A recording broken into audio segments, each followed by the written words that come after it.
All right, the Behavior Analysis Regulatory Board meeting is convening at 9:05 a.m. on December 6, 2024. This meeting is being held in person and by MS Teams video conference and is being recorded. The recording will be posted to the internet for public viewing. I will now call roll. Brenna Lagarde.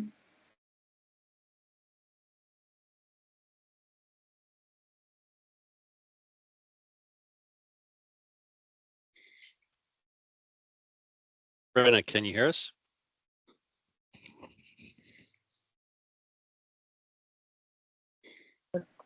Trying.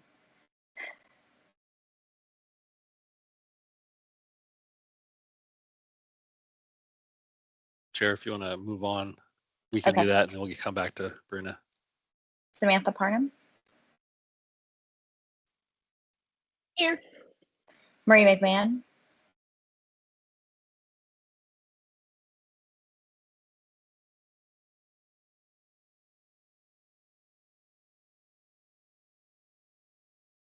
Jennifer White.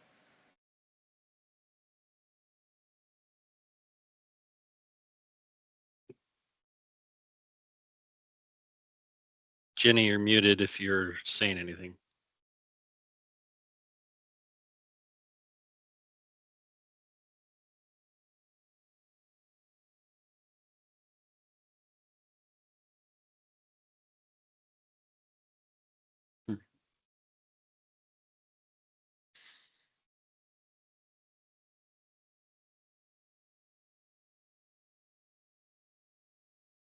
Jennifer, can you hear us?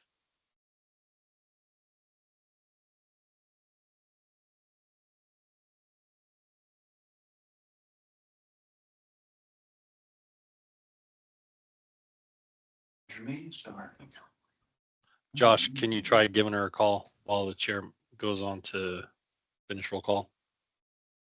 Yes. Thank you. Corey Stump. Corey won't be with us today, Chair. Brad Hendershot. I'm here. And this is Brenna. I got my audio working. There we go. Yay. Thank you. Morning. Morning. Do you want me to keep going or?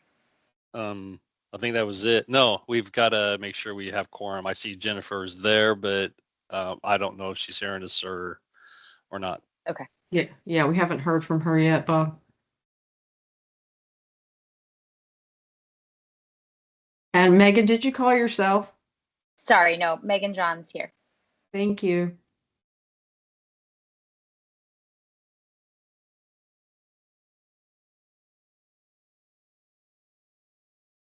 Jenny just texted me and said her audio isn't working. Yeah, same. Okay. We can't move on without her. Can she go out and come back in? See if that fixes it. That's what she's doing right now. Thank you.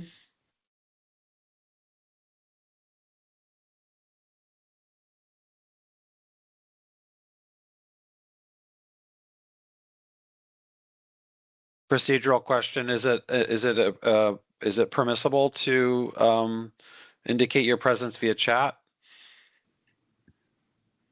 No, we're not using chat. Sorry.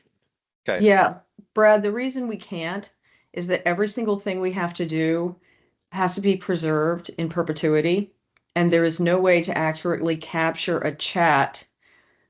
We need the audio, we need the visual for public records. That makes sense. That's a great question. I'm here. This is Jenny. Can you hear me? Yay. Yes. Oh, Hey, good perfect. morning. Okay. Sorry about that. No, not a problem. All right. Chair. Members, when you wish to speak, please state your last name for the record. Board members are asked to not use the chat feature during meetings. The Health Licensing Office asks that individuals attending through MS Teams to keep your phones muted and cameras off during the entire meeting or until you're given an opportunity to comment during the public and interested parties feedback period if indicated on the agenda. Public members wishing to speak must first sign in on the roster sheet available or email Josh Page at josh.page@oha.oregon.gov and provide your first and last name. Everyone is asked to use appropriate language, manners, and protocol when conducting board business. This meeting is now called to order. Excellent. Thank you, Chair. Good morning, everybody. This is Bob Bothwell, the Director at the Health Licensing Office. And it looks like this is our last meeting for the year, and we won't see each other past today unless there's an emergency that we have to get together. So I'll wish everybody happy holidays now before I forget. Chair, we've called to order, and next item on the agenda is approval of the agenda.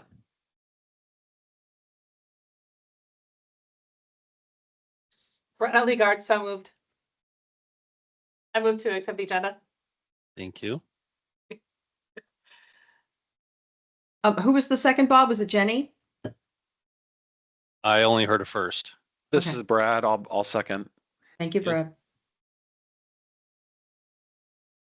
Got a first and a second. Chair, if you'll call roll for the approval of the agenda. This is Megan Johns, aye. Brenna Lagarde, Aye. Samantha Parnham, Aye.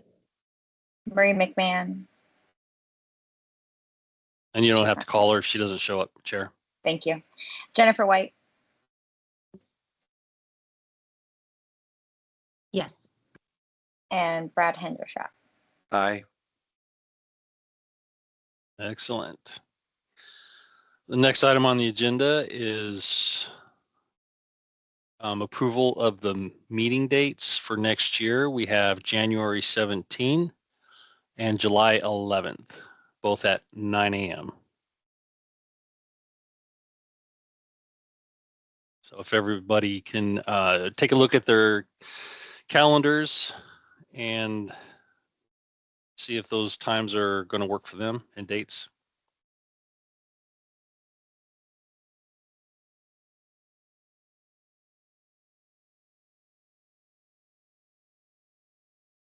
This is Megan. They work for me. This is Brenna. This is Sue. Assuming I'm They still work for me. around. They work for me. Okay. So if one of the board members can make a motion to approve the January 17th and July 11th at 9 a.m. date and times.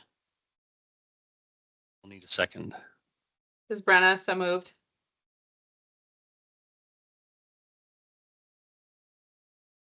A second, please. This is Brad. This I'll is- second. Chair, if you'll call roll.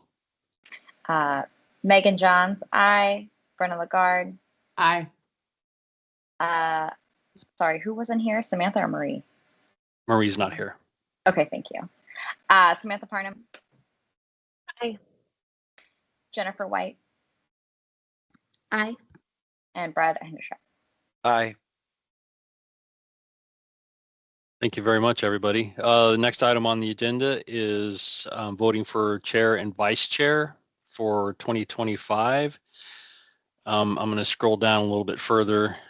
We have Megan is in a second term, and that term expires December 16 of 2026. Brad is in a second, and Megan cannot reappoint. Brad Hendershot is in a second term. It expired October 31 of this year, and he cannot reappoint. Brenna Lagarde, also second term. It expired 10/31 of 23. He cannot reappoint.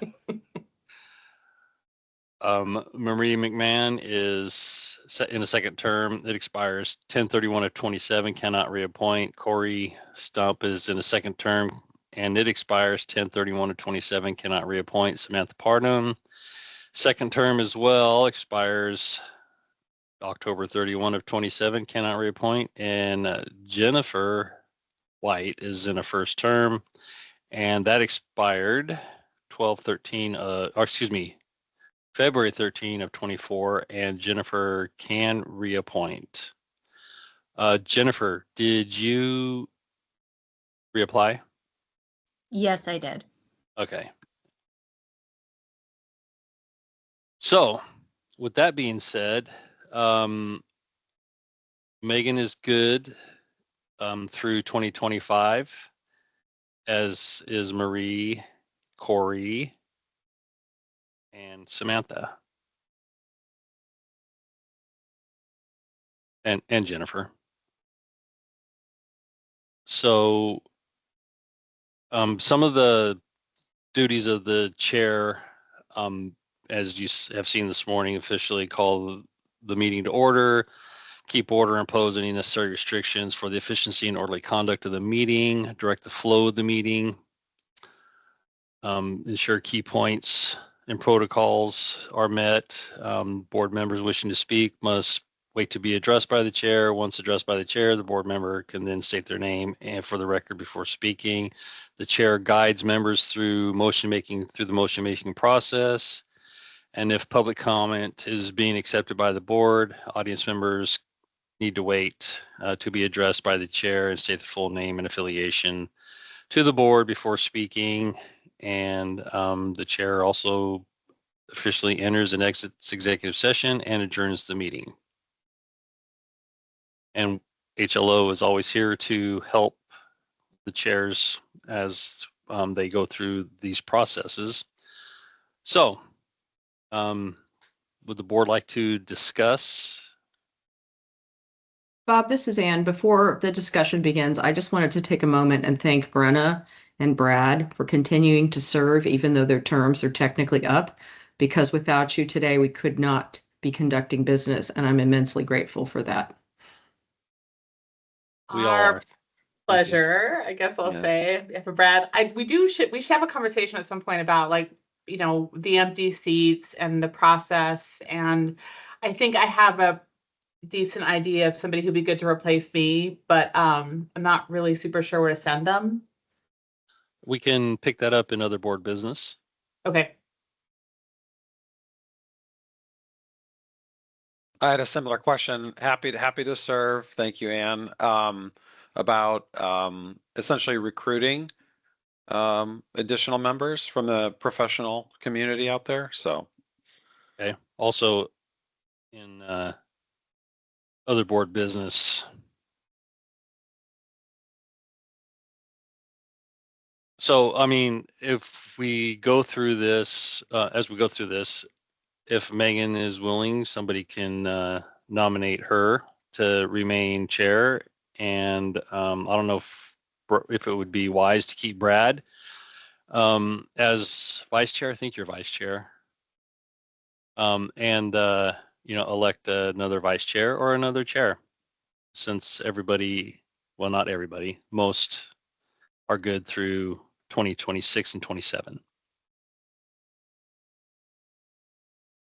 well, this is Brad. I'd like to put forward Megan to continue as chair.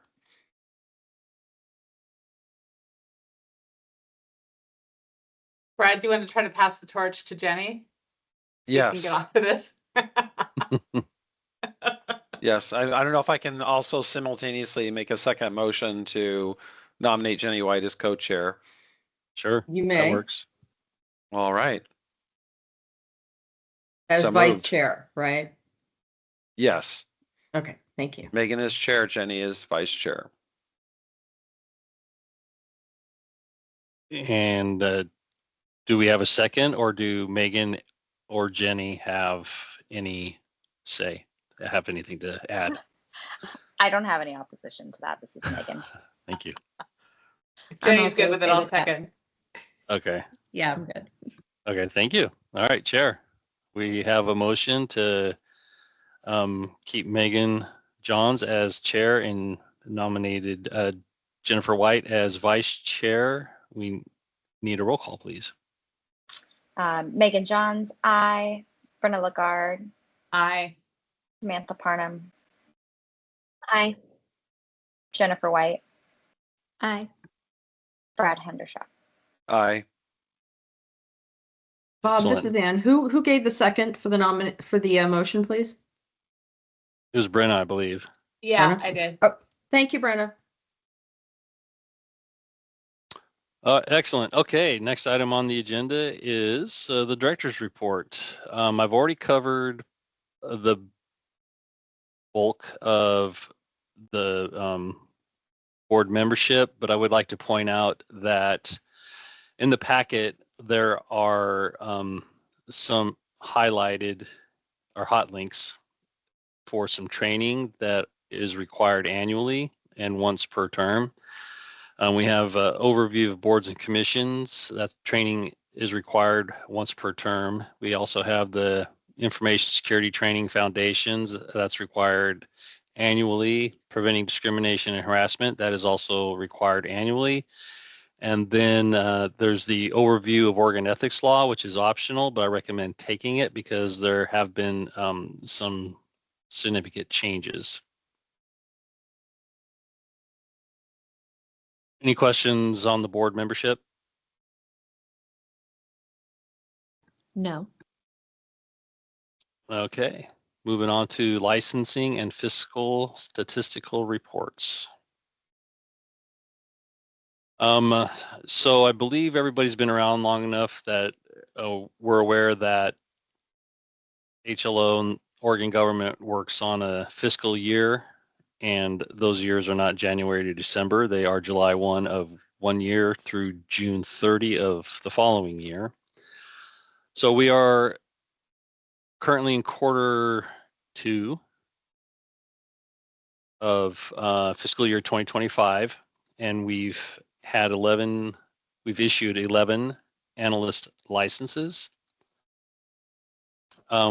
For assistant behavior analysts, we have not issued any in fiscal year 2025 quarter 2, and we did issue 1 in quarter 1.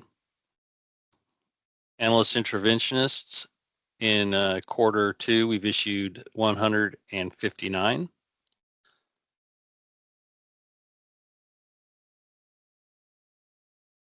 For licenses renewed, for analysts, we've had 47 in quarter 2 renew, and 41 of them did it online and 6 did not. They did it by paper. For the assistant behavior analysts, we haven't had any renew in quarter 2 yet, but we had 2 renew in quarter 1. Interventionists in quarter 1, we've had 88 renew by paper, online, and 13 by paper. We haven't had any in quarter 2 renew yet. Behavior analysts by age and gender, we have 1 identifying as female in the age range of 66 to 73, and 5 identifying as female, 2 as male in the range of 58 to 65. And assistant behavior analysts, licenses by age and gender. Of note, again, between the age range of 50 to 57, we have 1 identifying as male and 1 identifying as female. Behavior analyst interventionists by age and gender, we have 1, and that's pretty small. I can't tell which it is, but between the age of 82 and 89, and then we have another singular individual between the age of 74 to 81. Licensing trends, these are averages. That's why if you're looking at this and following along on slide 24, we have an average of 494 and a half analysts. We have an average of 18 and a quarter assistant behavior analysts. Behavior analyst interventionists, we have an average of 1,736 and a half. And these are as of quarter 2 fiscal year 2025. Any questions so far? No. Okay. Moving on to the financial report. The board's in pretty good,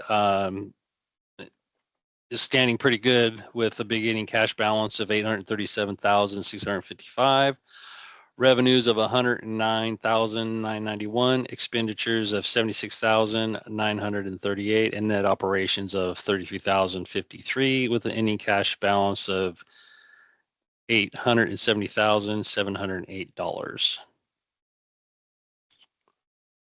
Any questions on the financial report?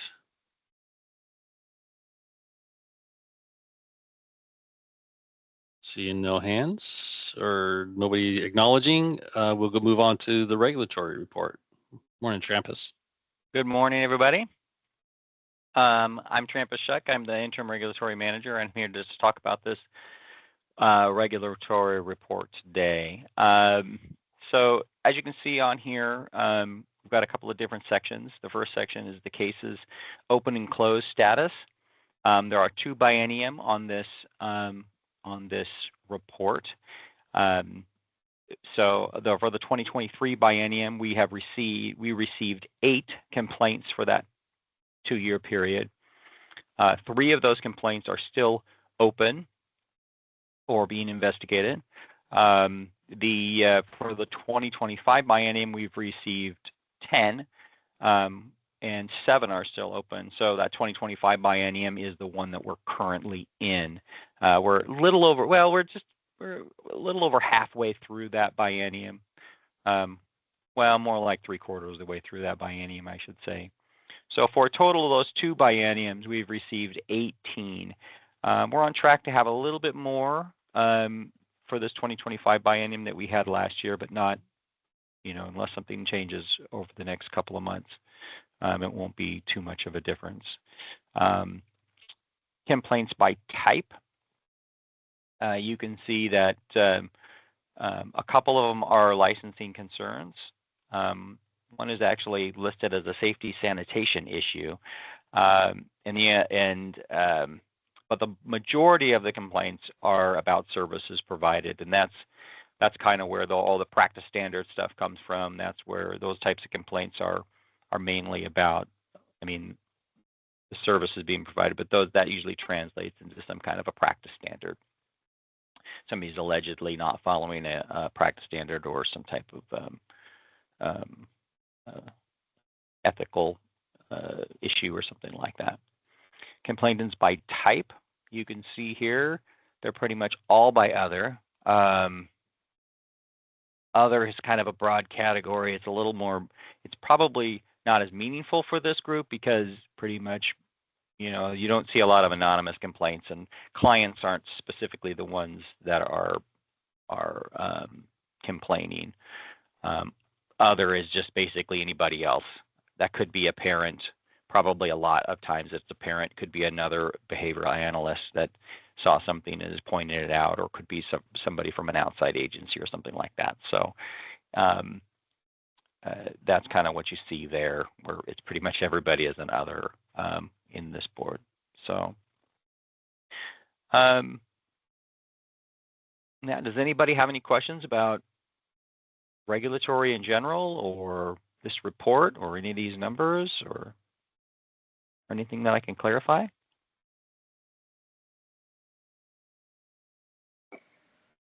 This is Megan. I just have a question for future reports. Is it possible to divvy out the other at all to show if we are having because it'd be nice to see if we're having more parent complaints or more other provider complaints or something like that.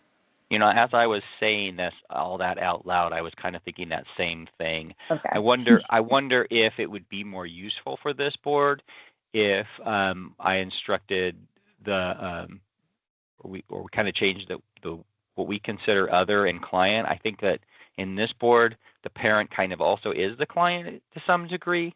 So I think maybe we could shift that, but it is kind of something that is manually put in there, so it would have to be something that would have to be looked at. I could talk with and start moving forward with putting parents in the client group, and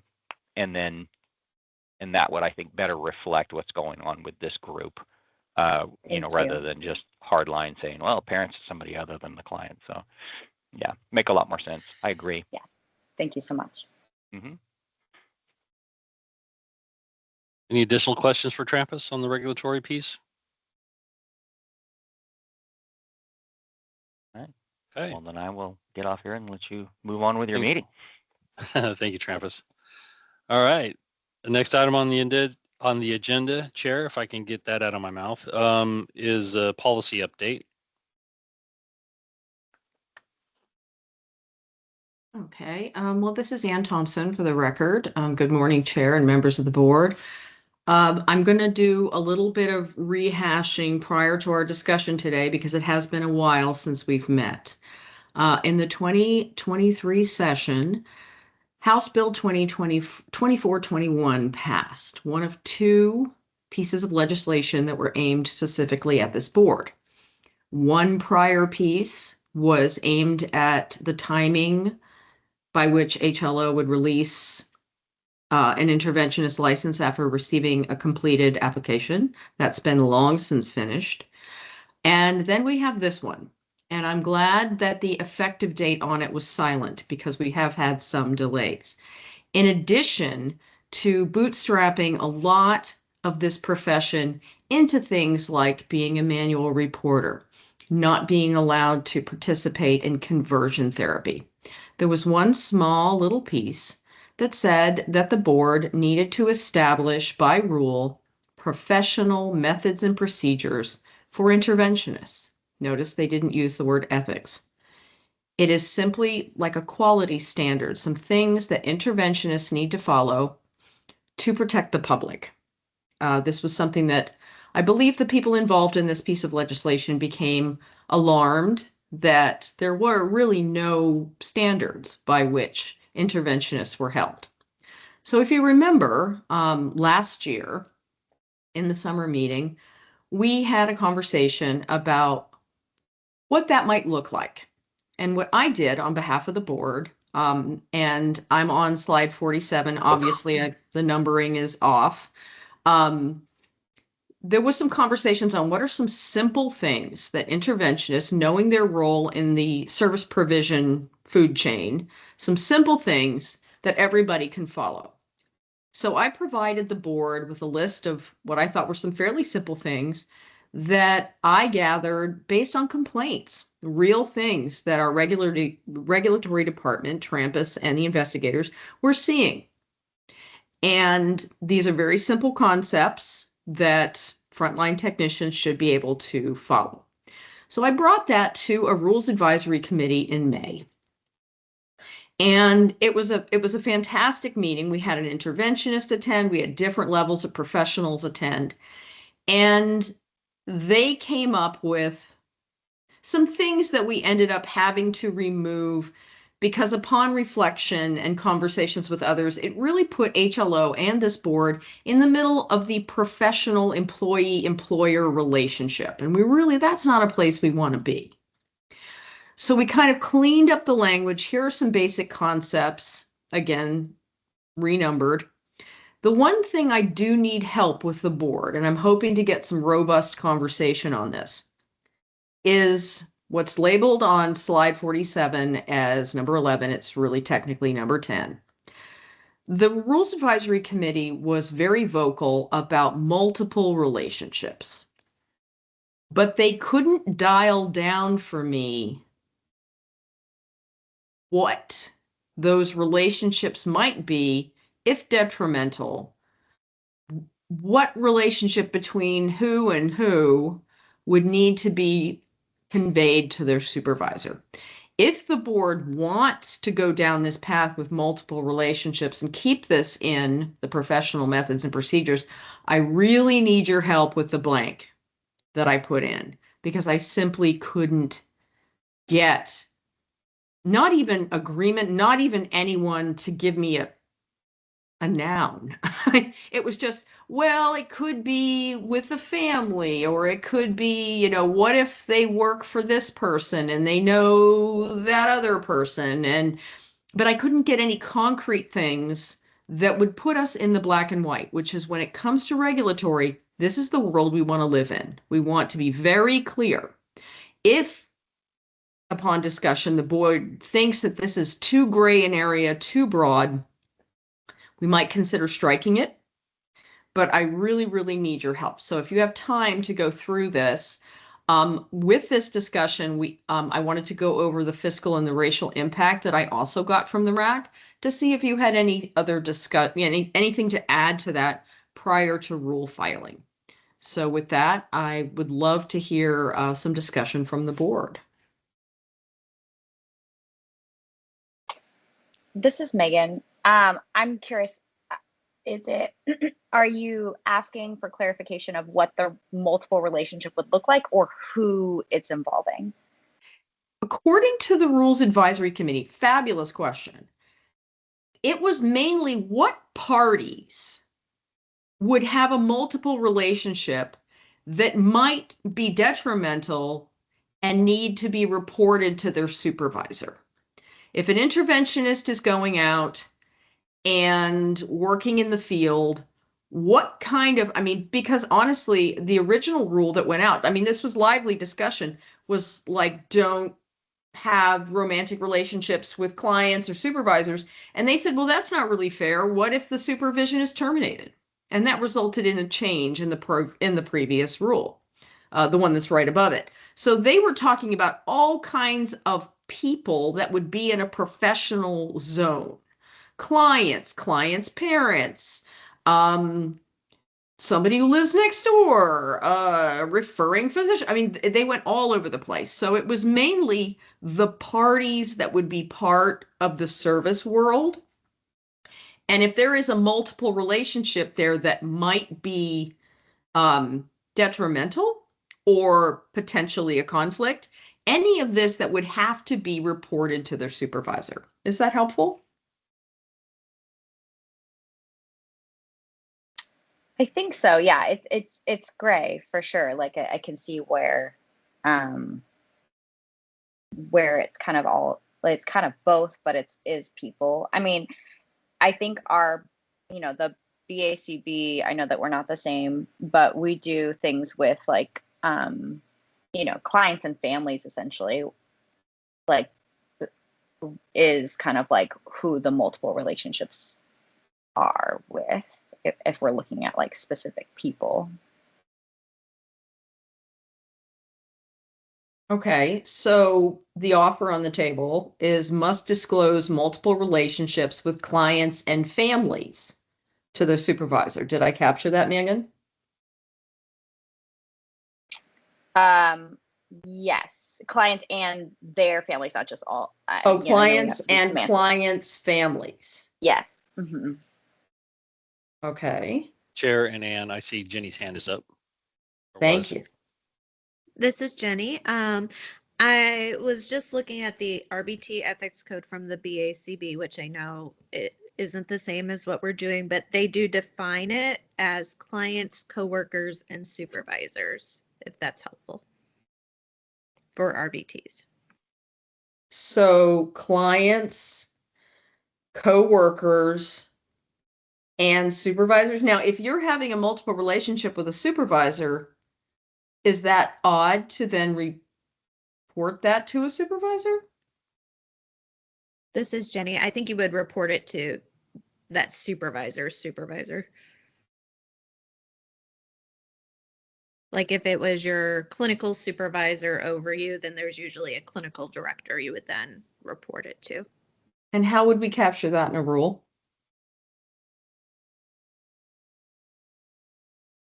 Because what if you're and I'm not ungrateful. I'm just trying to game this out. What if you're working in a situation where you don't have a clinical director? You have a private practitioner, BACB, with interventionists, and they are the supervisor. This is Megan. I feel like number 10 though kind of encompasses that, right? So could we, since we have 10 where you can't engage, I guess that's only romantic or sexual. Right. Let me back up. If this is a gray area, is that last one, can you imagine, for the protection of the public, again, we're not here to do professional protectionism, does 10 get us there? And if 11 cannot be captured in a black and white way, should it be struck?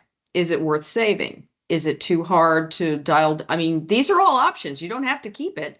The rules of rules advisory committees is that you have to look and consider everything they said. You don't have to take it. Is this something that can be dialed into the black and white world of regulation, or does the previous rule cover public protection? What do you think? So I guess the scenario is like an RBT works with a kid, starts babysitting the kid, maybe like develops that kind of relationship with a family, or let's say engages in a sexual relationship with a parent. Like that's not covered. I guess the purpose of 11 would be to make sure that that person has to disclose like either of those scenarios to their supervisor. Is that right?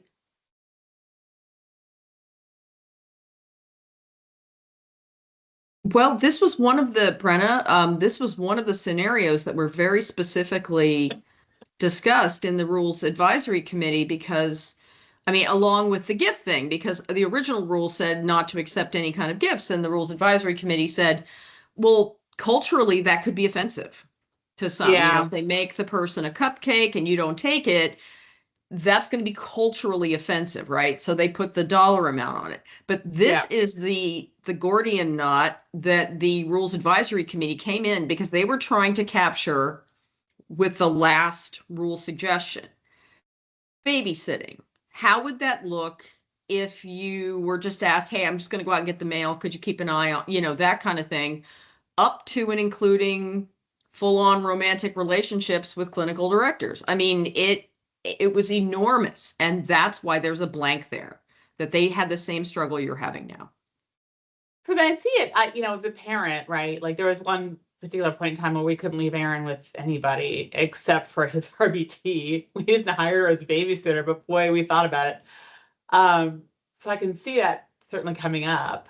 So maybe it should say something like, must disclose any relationships beyond, therapy relationship with a client or parents to supervisor.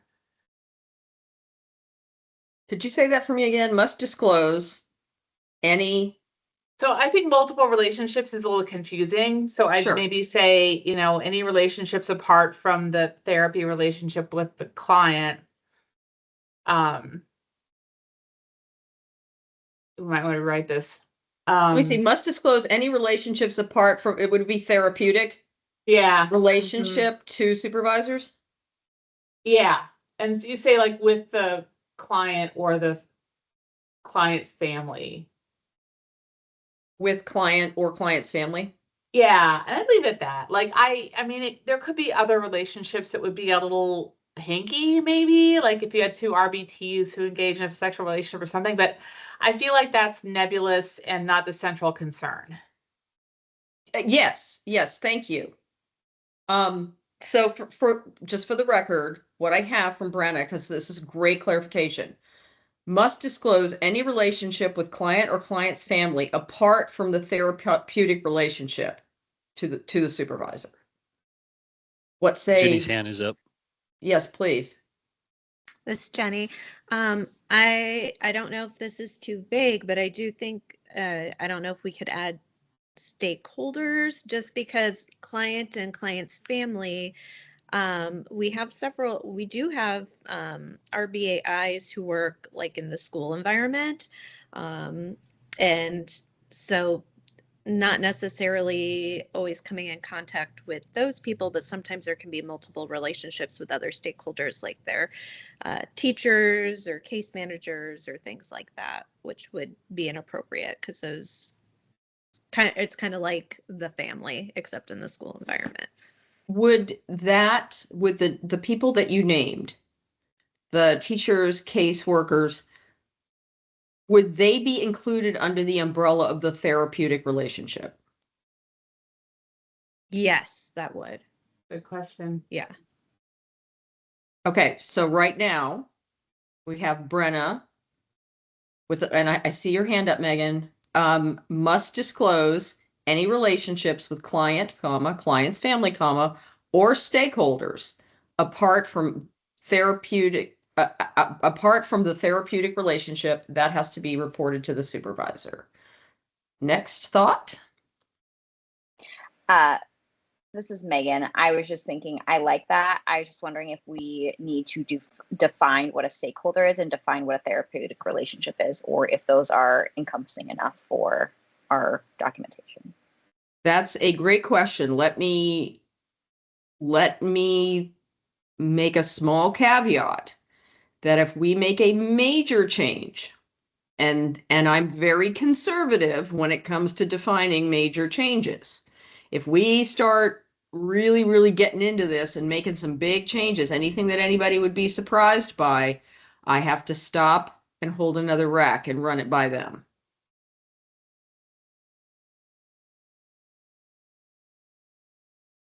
So that's that, and I don't mean to chill the conversation. I'm just trying to caution everyone about where we are in the rulemaking pipeline. And this is, we don't want anyone to be surprised. We don't want any folks to say, well, you decided this and you didn't run it by the community. Because engagement, for the right reasons, is valued extremely high right now. So if you feel like the therapeutic relationship could be, we could choose some words that wouldn't require definition. The word stakeholders is extremely broad and a little scary, but I'm not going to chill the conversation by putting that right out there because, you know, sometimes where we need to go, we need to kind of travel through these channels to get where we need to go. So, but yeah, that's stakeholders could be very broad, and therapeutic could be very broad. And therapeutic is not defined in the rule. No. Okay. Yeah. You know, and this is where we get, and that's a really good point. That's when we get into the poor regulator gets a complaint, and you know, if your idea in your head of what therapeutic is different from what, say, Brenna's is, it really needs a definition. And if we get into definitions, remember the target audience of this rule. You're talking about frontline technicians that only have to have a minimum of a high school diploma. We want to make it as simple and clean as possible. And keep in mind, if we cannot make this machine work in the black and white world, it is okay to strike it. If you do not think that this is, if we cannot get there, it's better to, in my opinion, to not have it than to have this gray thing that we then have to wrangle with. This is Bob. If without defining therapy, we have subject matter experts, or one or two currently, that can help the regulators determine what is acceptable in the community. Okay. So we have community standards that are, and they're brought up here, but again, not defined. And, you know, you can't define everything. Right. So for example, and this is not even a close comparison, but we've had cases in the cosmetology world where we needed to determine what was the community standard for whether or not color or had effect on somebody's skin if they had their hair dyed or something like that. And what's the community standard? Nobody was doing it. Nobody was doing the check to see if there was an adverse reaction to color being put on somebody's hair. So, you know, back to my point is, you know, we have people to help us with the community standard.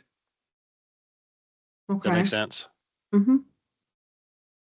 I mean, I'm also sitting here asking myself, like, what should be, I don't know, left up to the employer-employee relationship, right? Like, I'm guessing that RBTs in a school setting have, you know, I don't know if they're subject to the collective bargaining rules. I don't know what their employment relationships or employment contracts are looking like, but you know, that's, yeah. that could be complicated. I mean, I Okay. could, yeah, like I mean, I think that RBTs in the home setting need some help with what reasonable professional boundaries would look like, because that could be a fairly intimate relationship, honestly. And I think this is only helpful if it's pretty clear.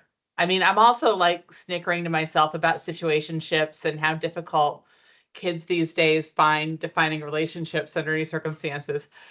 So I do feel like we should be fairly concrete. Well, you know, Brenna, you are exactly, you guys are running the same track as the Rules Advisory Committee. They were like, well, I work in a school and this is what it looks like, but we have this form that you have to fill out if you know somebody, and then this other person's in private practice. And they're like, I have 3 interventionists. Go ahead, Megan. Yeah, I mean, I think I agree. I feel like the home setting is where it does get so much grayer, because it is you're in their home, and some of these hours you're in there a lot. You develop a relationship with a family. I feel like that is kind of the bigger priority when we look at keeping, everyone kind of safe and professional in that capacity. So maybe the stakeholder part is less needed. In that, because it is a different setting and there is more things in place. Okay, so if we dropped the stakeholder part, and it brings us back to essentially what Brenna said, the situationship. I love that word. I'm going to use that, Brenna. It's mine now. It is not original. I got it off the interweb, but go ahead. Oh, well then we know it's good. So it brings us back to the world around home-based service delivery. So we have disclose any relationships with client and client's family apart from, would the phrase professional be more defensible than therapeutic? Because therapeutic, some people consider watering their plants therapeutic, or, would it be better to say or the contractual relationship? Is there a way we can define that a little better in the home-based setting to get us to where we want to go? I mean, I kind of want to say maybe like it, and this is a significant change, I think, maybe, so you should nix this, but like really, aren't we worried about like a parent asking an RBT to do something that's a bit outside the scope of the professional services? Whether it's watch the kid while I run to the store, or babysit, or sleep with me, And that's the other thing, is everybody had a different idea. The phrase multiple relationships comes up in this space a lot for this profession. And because, I mean, there's different people, different settings doing different things. I don't know if the multiple relationship issue is enough of a public health issue, enough of a public safety issue in this space to have to list it here. Are we kind of entering the lofty gray area that these folks really don't need to have? Is a multiple relationship that hazardous to public safety? This is Megan, and I would say in my experience, I would say that it is common enough to have a rule for things like, babysitting, or sometimes I've had families like try and have the RBTs watch their other children in addition during a therapy session. Like I've heard that. I do think it's common enough that at least like that type of thing is relevant. I think, some of the, like romantic and stuff, like I think that is covered in 9, right? But I will say things like either financially beneficial, or sometimes they'll ask BTs to clean their house for them while they're watching their child, or like do different things like that. So would not that that's fall like, under multiple relationships, or does that fall under asking for somebody outside their professional competence? I think it falls under this view of what is their designation while they're there, like what is their role. And I do think it can be confusing because they're like, oh, well, we're buddies and we're friends, and some families are in crisis and it's the only person that's listening to them. And I think it could be either or, but I think having this like, it's not a relationship per se, but I think it's confused with like a different type of relationships, jobs, and responsibilities. Sorry, I'm not explaining that very well. No, I'm getting there. Yeah, I mean, the boundaries I think would be really hard to, I mean, I think these people need help with boundaries. Like, this is something we've seen in our own family. Like, we've had RBTs who had like kind of good boundaries, RBTs who like really didn't. And, I'm sure there are times when we were more, thoughtful about boundaries than other times. Because, sometimes you are in crisis and this person is like not only seeing you at your parenting worst, like failing at the thing you want most in the world to do, but they can be kind of a lifeline. So it's a challenging relationship. And I do think people need help navigating it. I mean, I'm a little stuck on multiple relationships because I don't think that makes any sense, but maybe it makes more sense to our BCBA friends than it makes to me. Yeah, the way the multiple relationships thing was explained to me, and I've heard this term before, but again, it's hard to generalize. It's very situational. And one group would be, well, I'm there in a clinical setting, working with a child, and there is, the child is a friend of the family, or we know them from church, or, and that more than just your RBT who comes in to provide services, they're the child of somebody, you've had a longtime family friend, or, like I said, you belong to the same club, or you see each other here or there. And the insinuation was that that might put the interventionist in a difficult position.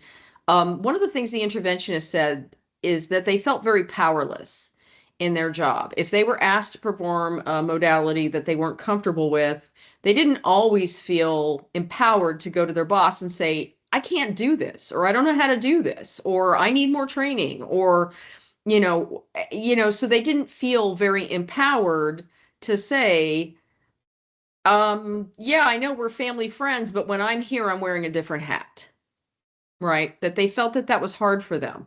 So they were hoping that if they went to their supervisor and said, listen, yes, I'm providing services to this family friend's child. Yes, we go to church together. Yes, we belong to whatever club. And they feel very comfortable asking me to load the dishwasher.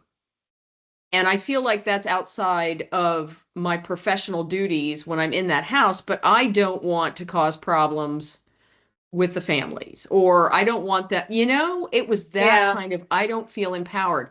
And so perhaps the words that I've provided to you today don't get to that, but enough people said, yeah, that's really tough. When you're young, you don't have a lot of professional confidence, you don't have a big degree behind your name, you can't say, when I'm sitting here, I'm wearing this hat. Mm-hmm.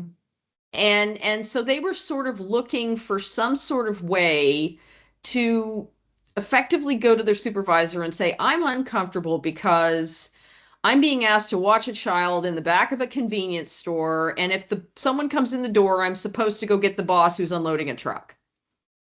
And no, seriously. And they're like, I don't want to leave this child. I don't feel like this is my job, but the answer is going to be, what's the big deal? You're here and you're making money, and who cares? And I felt that. And so I was just trying to get them some help in a way that was meaningful. But if this doesn't do it, So maybe Where it do we is go? must disclose multiple relationships with the client and or the client's family to their supervisor. Okay, we can't say and or because Oh. our attorneys will have a fit. Then or. So if we say client must disclose any client, any relationships with the client and client's family, and what did you say? Multiple relationships or additional relationships, or how did you get there? I still like additional relationships, but I'm not wed to it. And Okay. yeah, with the client and the client's family to the supervisor. To the supervisor. Yeah. Okay. And the client's family to the supervisor. Okay, I'm using that as the most updated. So the most updated version of our rule would be must disclose any additional relationships with the client and the client's family. We could say or client. Do you want to say and or? Probably or, I guess. Okay, with the client or the client's family to the supervisor, to their supervisor. Yeah. Yeah. How do we feel about that? Cover everything, but it's fairly concrete. Yeah, I appreciate that. I think the reason why we're struggling to put it in this one thing is I think there are two different things we're discussing. And I think that statement makes sense with things like, hey, I am a relationship of this, like I am a cousin or whatever, or they're my neighbor or whatever, but it doesn't necessarily fit that other part, which is the roles and responsibility of what they're doing while they're there. So maybe that would need to be a separate thing if we wanted to include it rather than being lumped in with the multiple relationship.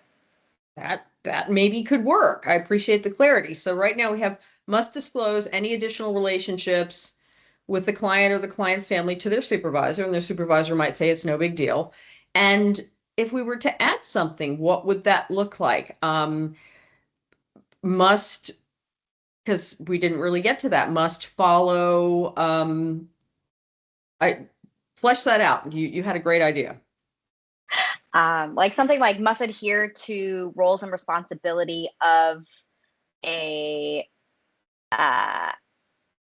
behavior analysis or whatever while performing therapy. I don't like something like that, right? And that would encompass all those like, hey, I was asked to do this while I was doing it, while I was there providing therapy, or I didn't feel comfortable with, like the situation that you gave, like something like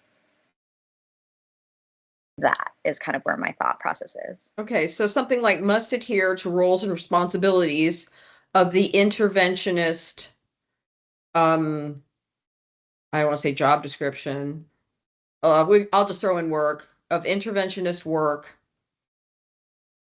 while providing services, or yeah, and that's just a place to start. Yeah. Okay, Bob. Two things. One, where's the responsibility of the supervisor when they send someone into someone's home to where is there not a contract with the client that this is what we're coming to your home or this is what our service provides and doesn't include doing dishes, mopping floors, or babysitting? And that's just a comment. No, it's a great question, Bob. Right now, those are company specific. Oftentimes, some companies will put in like, "Hey, this is our job while we're here. This is what we're doing." There's still, and it's a mixed bag when it comes to families. Some families are really great with that and they understand it, and there's no pushing past that. And then other families, I think, don't always like as soon as the supervisor's not there, which in home services, the supervisor isn't there as often as we would like oftentimes. And so then things happen and if no one tells us, we're not always aware. Right. Well, they said, Bob, it's great that you brought that up because the interventionist was telling me that some families are great and some are like habitual line steppers. Okay. And then the other thing I had was Anne, for you specifically, number 4, there's a number 4 missing in the rule. Yeah, I Oh. threw this in here and I mentioned Okay. at the beginning, to my Oh, I missed it. great and eternal shame, that I made a mistake renumbering. There was a 4 in there that turned out to be, upon reflection, HLO and the board inserting itself into the employee-employer relationship. And that wasn't a place where we want to be. So I took it out and in my infinite wisdom forgot to renumber. So I promise you the document I'm using right now is numbered correctly. So, Okay. All right. thank you. So back to our conundrum.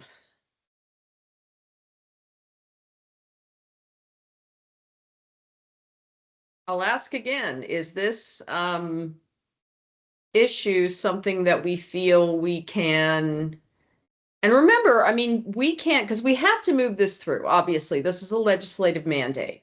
But an option that I didn't lay out at the beginning, we could strike this and continue to think about it and see if we get any. I mean, Bob loves to say, okay, we can't imagine everything, but we can wait and see if we get any complaints or we get any cases or we get any things that turn out to be that might offer us some more concrete nouns and verbs a little further down the road.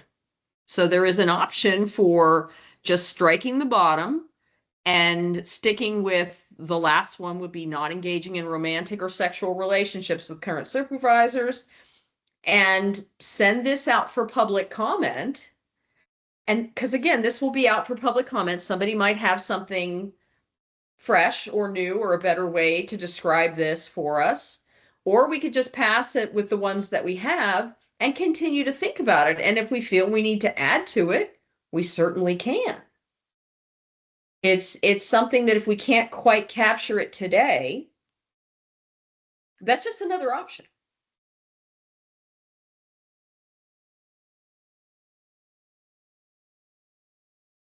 I mean, the feedback you got out of the RAC was that this is something that is important. I mean, that's meaningful to me anyway. Right, but they couldn't capture it any better. And there were professionals. This wasn't just an interventionist. It was a wonderfully diverse RAC. I was really happy with the components that we had and the stakeholder groups that were represented. And they ended up in the same place. I don't like to bring rules with blank spaces to you guys. That's not how I do things. But they were as stuck as you are, trying to imagine how to take, and if it was just one service model, like when we started this board, it was a BCBA with a couple of interventionists. Then it became these companies. Then it became different settings. Then it became, and as it's expanded and grown, this is still technically a young field. Trying to capture all the possible scenarios in a black and white way proved to be impossible for the RAC. They said, yes, multiple relationships, especially with this service delivery model, can cause problems, but none of them, despite their best efforts, could crystallize it in a way that I felt was enforceable. And that's why I thought, okay, I'll bring the blank to you guys and see what you come up with.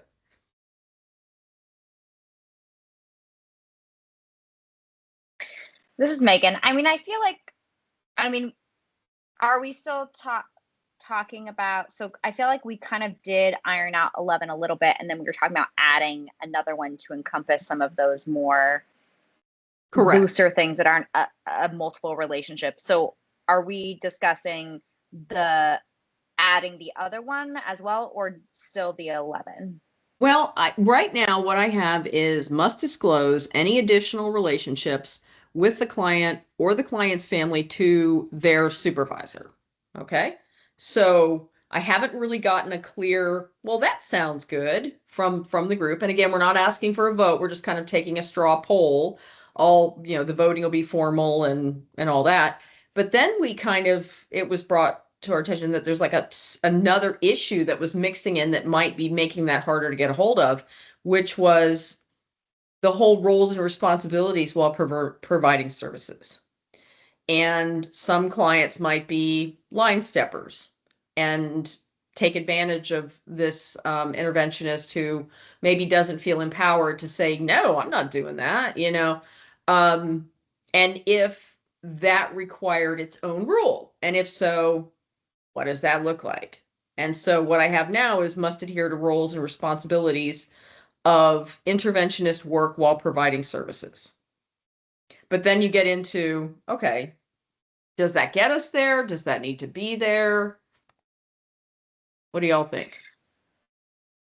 This is Megan. I do feel like the way we've done 11 feels good to me. Okay. I know Jenny has her hand up. Mhm. The other one maybe I feel like is still a little ambiguous and maybe a little bit more challenging. So maybe that Okay. is something that we put a pin in for now. Okay, Jenny? This is Jenny. Yeah, I agree. I was gonna say maybe that's like a good starting point for now. And then if there are more complaints or things like that that we're not getting at it exactly, we could revisit it. Because you could always make changes to the rule, right? Yeah, you can. So I mean, I know just there's wanna- a process, but Oh, of course. This is the government. There's a process for everything. But I just wanted to capture, so are you comfortable with the disclosing additional relationships rules? And you're addressing the, maybe readdress the roles and responsibilities? Did I capture your concerns correctly? yes, but I was wondering this, and I mean, this isn't a like immediate, but maybe like how we had a rule that specified that BCBAs need to share, you know, the restraint policies and procedures. Maybe in the future there needs to be a rule that BCBAs need to share, like the service agreement for, you know, outlining their services and the roles and responsibilities. I thought we had a rule on that now that said you have to share, you have to have a copy of and provide it. Let me have a look. I thought we had something like that. Oh, we did too. Oh, maybe we do. You have to share it with the parents, right? With a client. I don't know if you have to share it with but sure. Yeah. There is a supervision agreement. Okay. I'm looking.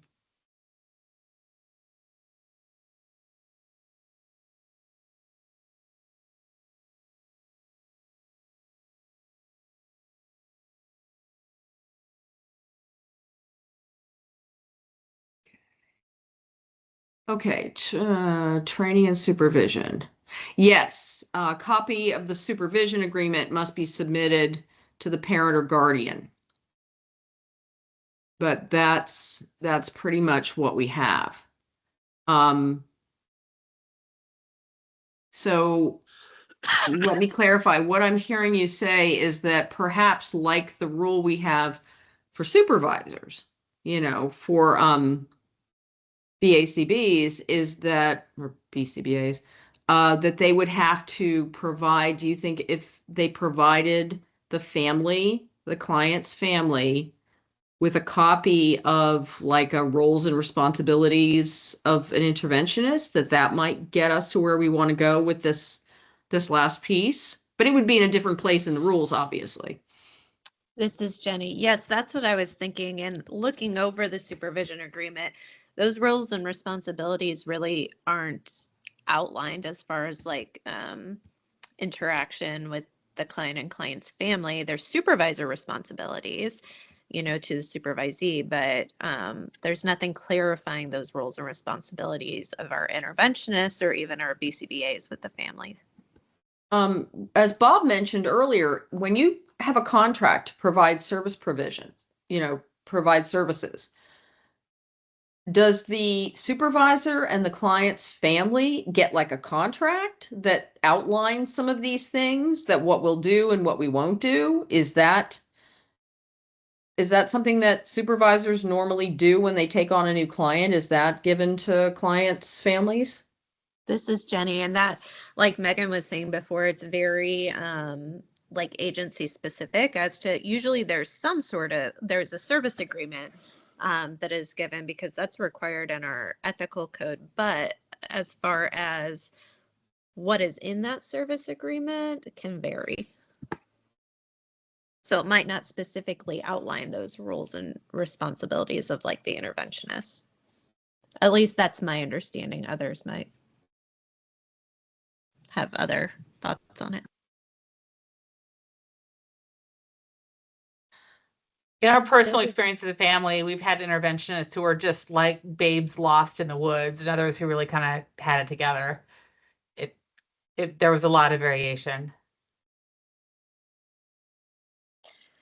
This is Megan, and I agree. With both statements, I feel like some of the larger companies, which we have more and more of those in Oregon, they're going to have those better service agreements, but they're going to have more greener staff in terms of knowing what to do and being trained. So I think it really does vary. I would say some of the smaller companies or like a private BCBA that's doing their own thing, they may not have all those systems in place. You know, and if we're getting into this area, remember this rule is aimed at interventionist professional methods and procedures, and it has to meet that definition. This is something that the interventionists have to do. So if this is okay, again, this might be so amorphous that we can't really get a hold of it here. Could we get at it by saying that interventionists, and I'm just spitballing here, if families are asking them to perform duties that are outside of their interventionist duties, to report that to their supervisor? And that way, if it's already covered in a contract, great. And if you have somebody with a hole in their contract, at least, you know, if the kiddo, you know, if the interventionist comes in and is asked to, you know, do something that's outside their confidence and they break something or something happens, if they had at least told their supervisor, they give their supervisor a chance to intervene. Would that get us there?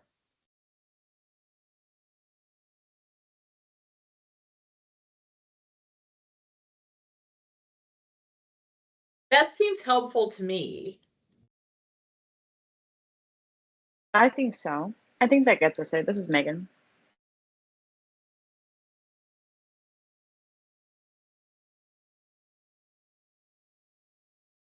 This is Sam. That sounds like the closest we've been. I think I know I've been kind of quiet, but I've been like going back and forth. So yeah, I feel like that gets us pretty close.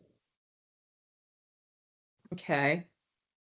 I love this. Okay, so must tell their supervisor. Would it be client's family mainly or client? Client or client's family? Family. Okay, must tell their supervisor if their client's family, trying to type here as fast as I can, family is requesting duties outside, you know, or requesting duties or requesting, what would be another word, outside the role of interventionist. Okay, that's the first shot. Yeah, What else requesting the performance of tasks that are beyond the scope of. Love it. Of tasks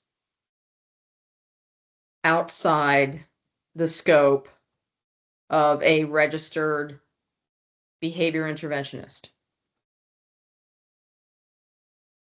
Or even just outside the scope of the intervention, because the intervention's a word you're already using. Okay, so outside the scope of the intervention or an intervention?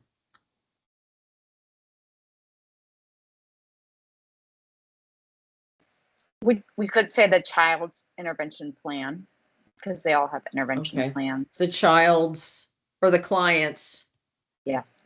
intervention plan. Oh, I love it. Okay, this is great. So what I have now, starting above, so instead of this multiple relationships with a blank, my apologies, I have must disclose any additional relationships with the client or the client's family to their supervisor. Next rule, must tell their supervisor if their client's family is requesting the performance of tasks outside the scope of the client's intervention plan. That feels pretty darn good. Yeah. I like it. Bob's nodding. Yep. Have we got any thumbs up, any concerns, any tears? No, rule writing is hard. Sounds great.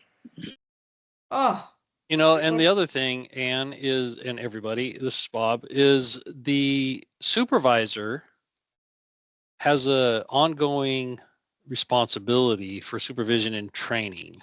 So the supervisor should be, if they're doing their job, asking this question to the interventionist, in my opinion. they should. They absolutely should, Bob. But what I like about this is, again, the onus goes back to the supervisor. One of the first rules that came out of this Rules Advisory Committee was an interventionist saying, I'm not trained on that modality. I can't do that. I'm being asked to do things that I don't understand. I don't know what to do. So, but I don't feel empowered to go to my supervisor and be like, no, I don't know how to do this. I need additional training. So this is not just responsibilities and professional methods and procedures. This is giving some support to interventionists to start flowing this stuff back to their supervisors. If their supervisors are not providing them guidance on these issues, they can look at the rule, and the rule supports the interventionist and empowers them, I think, in addition to holding them responsible. But I think the energy is flowing in the right direction. Are we okay with this? I am. Yes. Yeah. I'm so happy with the way this went. This feels really, really good. So if we're done with our crafting, we have some additional things we have to do. I'm on slide 49. Since this, you'll notice the language in the issue statement is about as amended, because I knew the document I put in front of you today would be subject to conversation like we just had. I'm going to add these last two pieces. So that's when we make a motion, it would become from a draft rule to a proposed rule, and we would need a first, a second, and a roll call to adopt the proposed rule as amended by the BARB. So we have to do that part. Now, if you scroll down, if you're following along to slide 50, we have some additional decisions we have to make. Okay, we need to adopt the proposed rule as amended. And then the board, some of you serving until replaced, thank you. We need to figure out, I've showed you kind of how this is going to go. I can file the rule, the proposed rule, and notify the lawmakers, part of the process. The rule will appear in the Oregon Bulletin. The public comment period will open on January 1. Obviously, you know, January 1, the bulletin will probably come out on the 2nd, but okay. The public comment period has to be open for at least 28 days. You know, with that, knowing that it may not be published until January 2nd, you know, I might go ahead and kick the public comment period out to like the 29th. But the important thing is that the board will need to meet to review the public comment on the document that's going out for public consideration. And they need to vote to adopt it permanently. Now, your next board meeting falls right dead in the middle of the public comment period. So if you notice on the schedule, I've given you some options. You can add a board meeting for just the rule. And that could be like mid-February. You wouldn't have all the reports. It would just be a quick gavel in, approve the agenda, review the public comment, make any tiny tweaks that, again, we might be able to make without making such major changes. We have to go back to the beginning and adopt it permanently. That choice of a board meeting would, if you chose to do that, would affect when I could file permanently and when it would go into effect permanently. All of these things roll downhill. Or if the board doesn't want to do that, I could bring all of this to your regularly scheduled July meeting. It's up to you. Bob would probably support me on this. You know, I'm all about getting it done and getting it out there, but it's really up to the board. When do you want to meet next? And this is part of the issue statement, is that you have to adopt the language as amended today. And you need to decide what you want to do with the schedule and adopt the schedule as well. The schedule can be changed, but this just lets the public know what the train schedule looks like, if that makes sense. And, you know, obviously we're going to have a hearing, and that all of this kind of depends on when you guys want to meet next.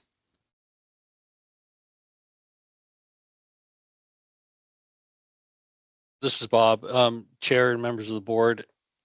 I get that everybody's busy, but the sooner, to caveat what Ann has said, is the sooner that we can get this in place, the better. Should we have a case come up, because we typically can't go retroactive. Thank you, Bob.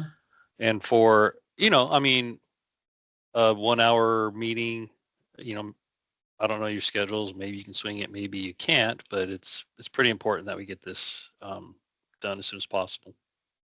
To support Bob, the other thing that I'm hesitant to even talk about, because it's a nice day and we're having a good time, is we're about to go face first into legislative session. And that occupies all of our time, our mental capacity and our emotions, and can really restrict HLO's ability to put a meeting together if Bob has to be down at the Capitol testifying, or if we're caught in the middle of something. Having this on the schedule and established would really go a long way to helping us during what is a fairly manic time. So, knowing our feelings and our wishes, does anyone have any time? I know Josh has a calendar right in front of him. Are you willing to have a quick, it probably wouldn't even be an hour unless we had, because what I try to do is gather up, and those of you that have been on the board know this, gather up all the materials in advance, all the public comments, everything, get it out to you so you can read it in your free time, your copious free time, and come knowing what's going to happen. And that makes meetings much more short. You don't have to read everything when you get here. So if I can get everything out to you in a decent amount of time, you can read the comments and have your feelings. Samantha, what do you think? I was just going to say, if we can do it at the beginning of February, it can make most things work. February 16th through like 29th, I'm like in and out of the state and all kinds of places. So I'm totally down for another meeting. Preference being between the 1st and this 15th of February. Let me see. I know I've got the BARB rules hearing on the 28th. I could probably kick the public comment period out to the 29th just to be conservative, because that's how I roll. It looks like we could do something. Bob, what do you think about, I know you guys like Fridays. We're not beholden to that.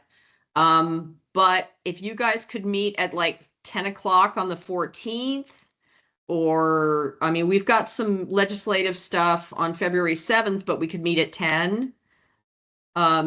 Just quick, gavel in, review, and gavel back out. This is Brad. That works for me. Which day? Either? That works for either of those work for me. I only heard the one date. What was the second date? It would be February 7th, which would be Friday, or February 14th, also Friday, in the 10 o'clock zone, because we've got legislative stuff in the mornings. Yeah, this is Brad. Both of those work for me. This is Jenny. Unfortunately, I would be unavailable. Both days? Those days, yeah. I'm with learners, and yeah, I'm not able to step out. Okay. Brad, I could do either. Jenny. Okay, well, remember we have Samantha? I'm okay with either. Okay. Sorry, my hand didn't do the thing. Okay, so most everybody can come. We have one person who can't. We do have two people who are not present today. So, Bob, is there a day that you're more I mean, what we could do is we could float, because I don't like doing the either or thing any more than the DOJ does. Why don't we drop our flag on February 7th? And what we'll do is maybe Josh and I could put a message out and, say we're looking at this. Can we get a quorum for the 7th? And if that doesn't work, we can kick it to the 14th. Are you comfortable with that, Josh and Director Bothwell? I am. Yes, whatever you need. Okay. So right now, what we're going to try to do when we take our vote is we are going to, the schedule is going to have our next board meeting slated for February 7th. That is the date that we are going to adopt for our next board meeting. It'll be a special board meeting. And so if you could adopt the schedule, I'll make everything conform. You don't have to worry about all the machinery. Megan? Sorry, just making sure. So that means we aren't having the one on 17th, or we're having the 17th and January 17th. We are having a February. great question. Thank you. The one on the 17th, the January meeting, is the regularly scheduled meeting where we're going to have reports. We're going to have fiscal. We're going to have just all the machinery. We might have cases. I'm not sure. That would be up to regulatory. We'll have the regulatory report, all the furniture that comes with a full board meeting.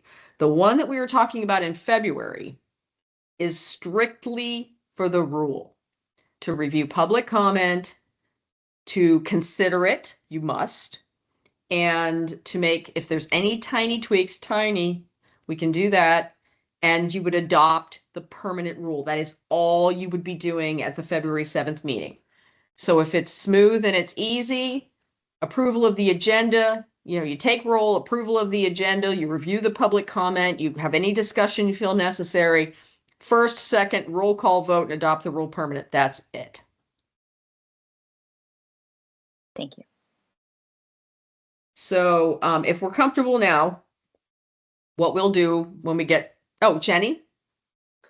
Sorry to complicate things, but I just wanted to let you know, like the 10 o'clock time doesn't work for me, but if I could do between like 11:15 and 1:45. So I don't know if that works for anyone else though. Like I also don't have to be there if we have quorum. So just wanted to offer that up. Okay, so we are looking, you can't do 10 o'clock. So we are looking at, let me look at our calendar. Right now, we are looking at, how about 11:30 on February 7th? Are we okay with that? I could do that. This is Jenny and I could do that. This is Brad. I can do that. This is Brenna. I can do that. Megan? I can do that. Okay, Samantha? Yeah, that's fine. Yep. All right. Okay. So when we go to the vote, we will need a first, a second, and a roll call vote to adopt the proposed rule language as amended today by the BARB, and to add a February 7th, 11:30 on February 7th for the next board meeting to review public comment for the rule. Okay? Actually, someone could just say so moved, since Ann just put it out there. Well, This is Brenna. So moved. Seconded. Okay, Brenna and Brad? Yep. Okay, and can I have a roll call, please?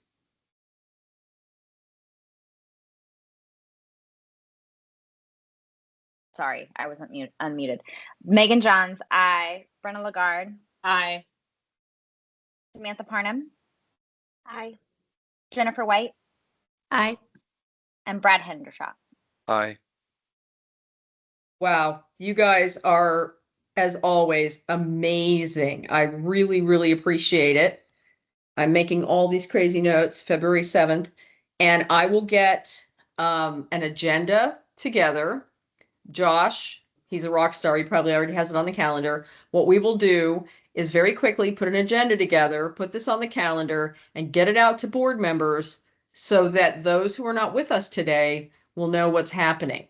Okay, if we cannot get a quorum, we would be looking at the following week.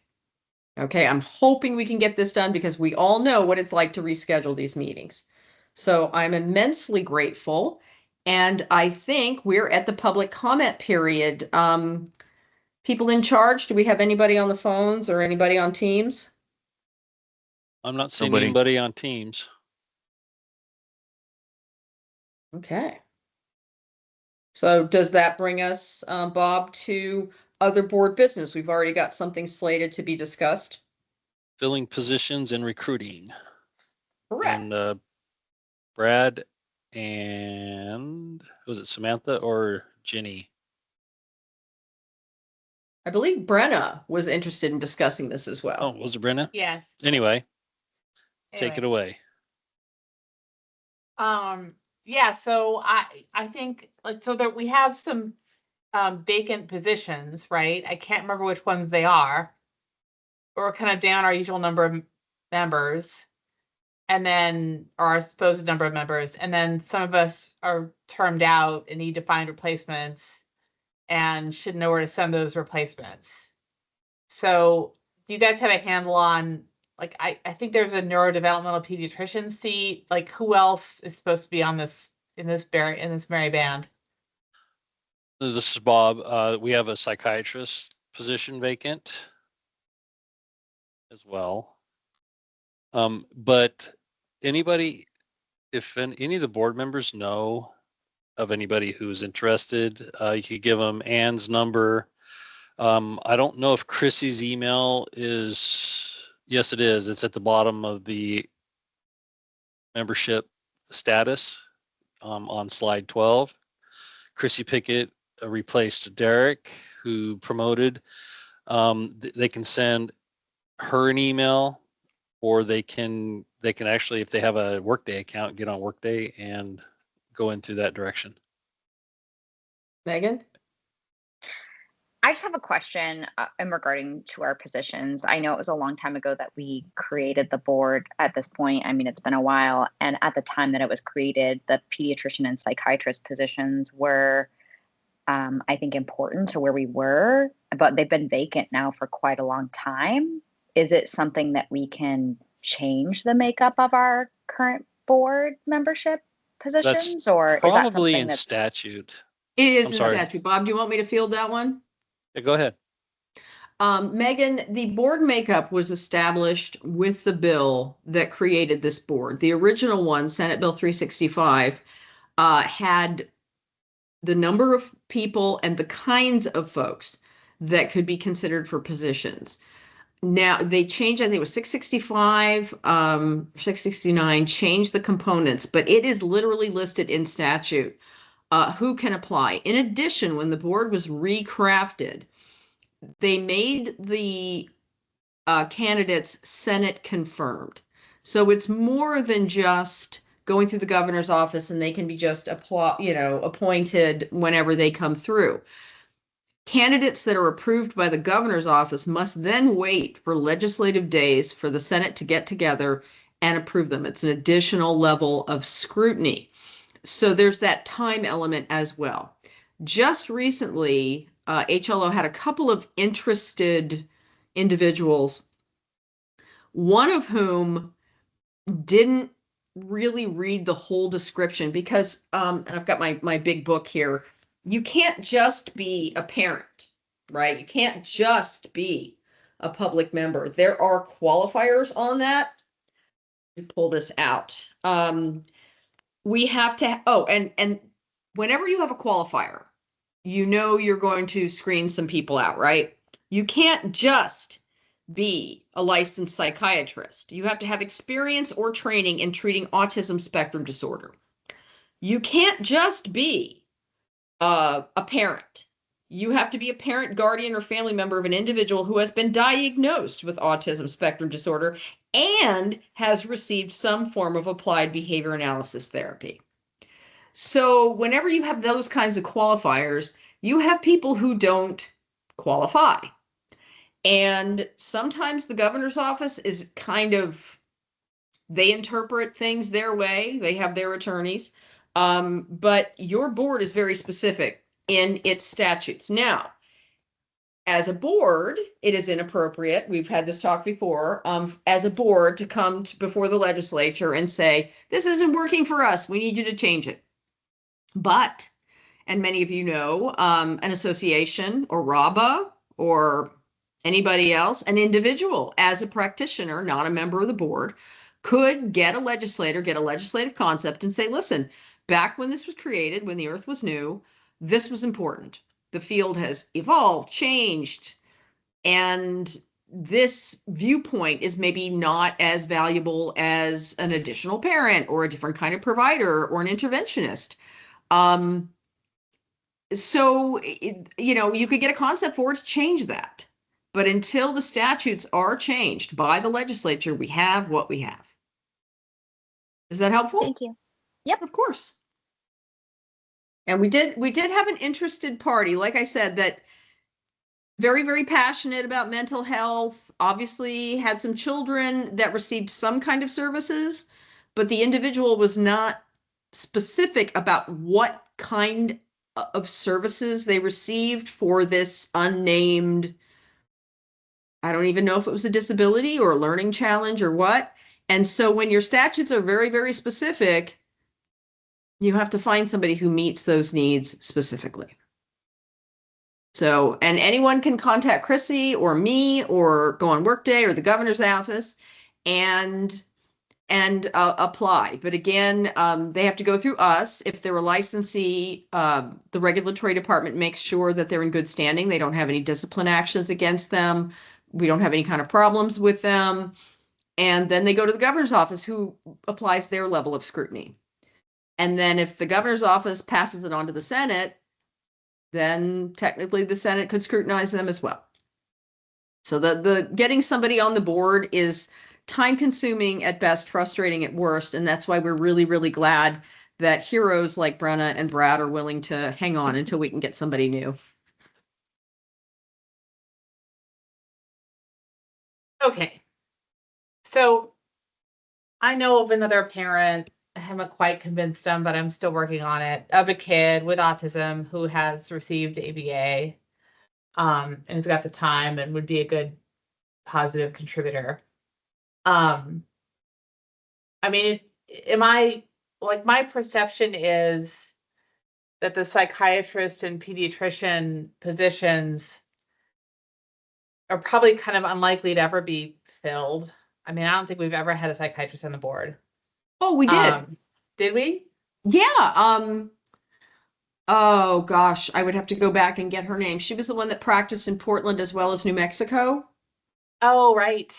Mm-hmm. Right. And Yeah. she was a very strong voice in the early days. And she served her full 2 terms. Okay. And but since then we have, and I don't believe we've had anyone since.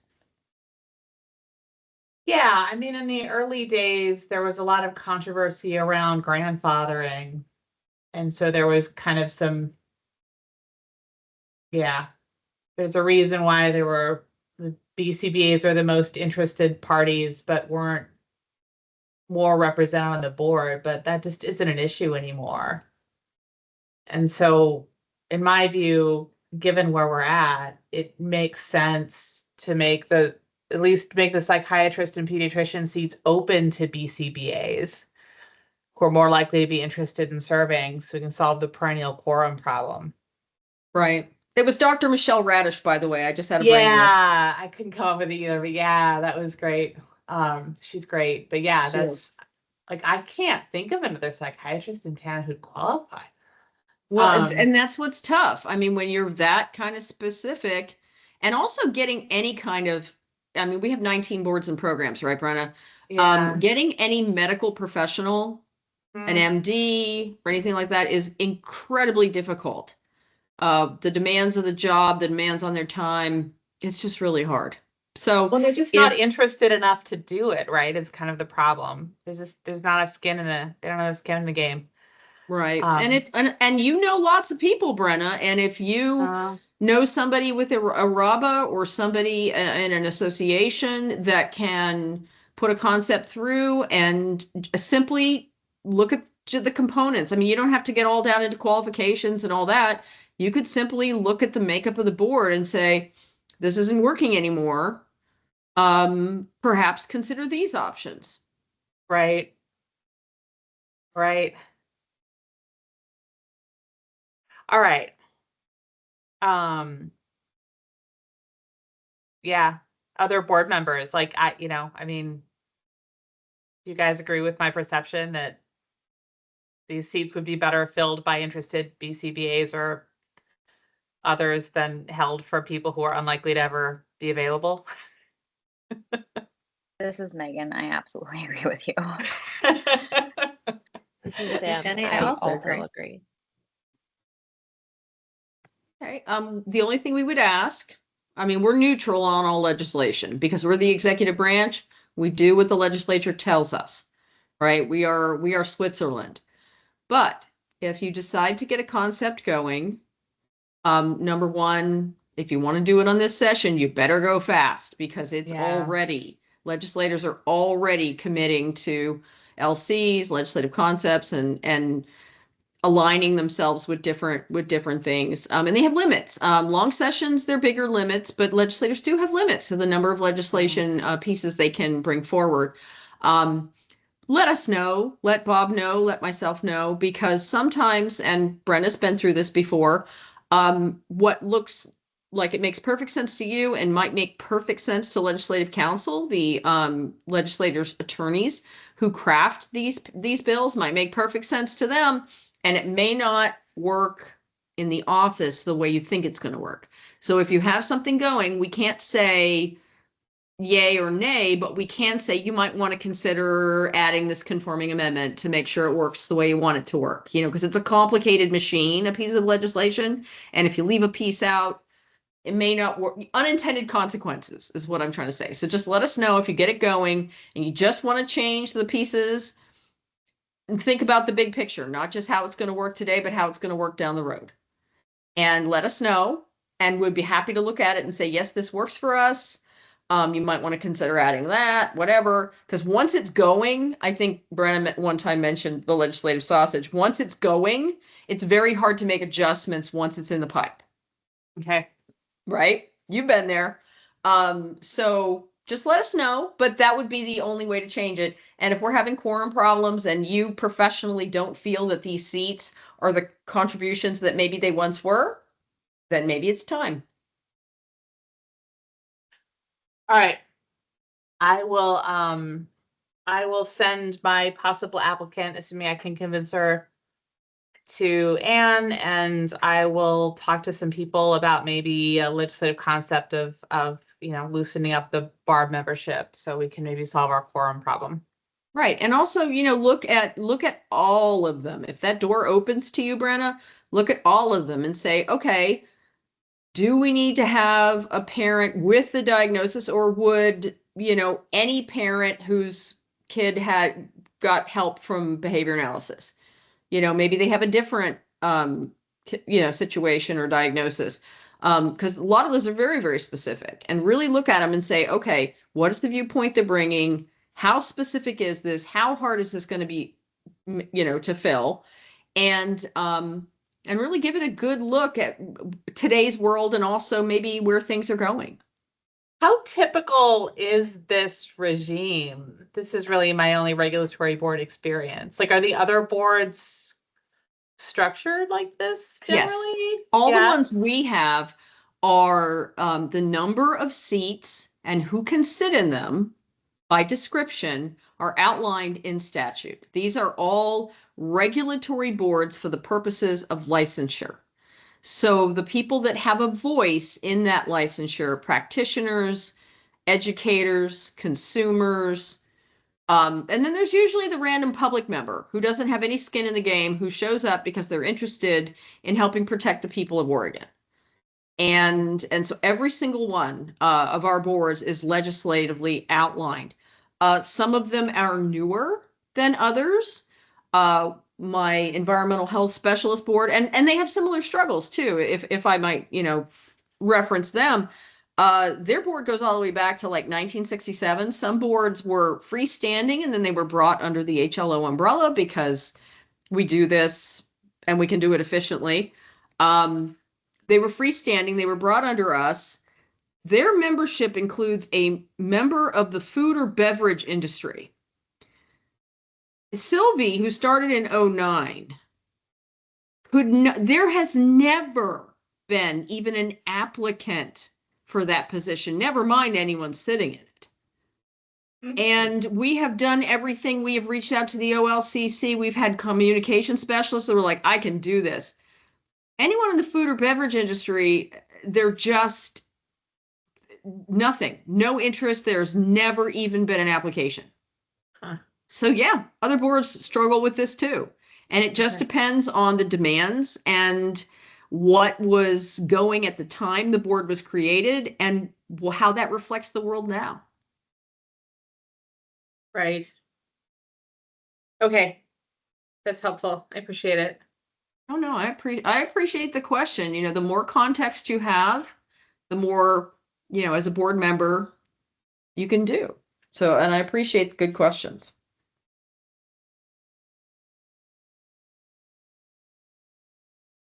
So again, any interest, you can direct them to myself or Chrissy Pickett, who's on our agenda today. She's Bob's new assistant. Or honestly, anybody you see, Tina, Bob, reach out to anybody. We're a small shop. Trust me, the email will get where it needs to go. Eventually. Okay.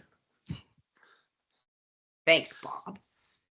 Well, Is and there any other board business? Anything else? I mean, obviously the January meeting is going, you know, I don't know if we're going to have bills by then, but you'll just get the reports and give you the news of the day. Anything else for other board business? Bob, anything?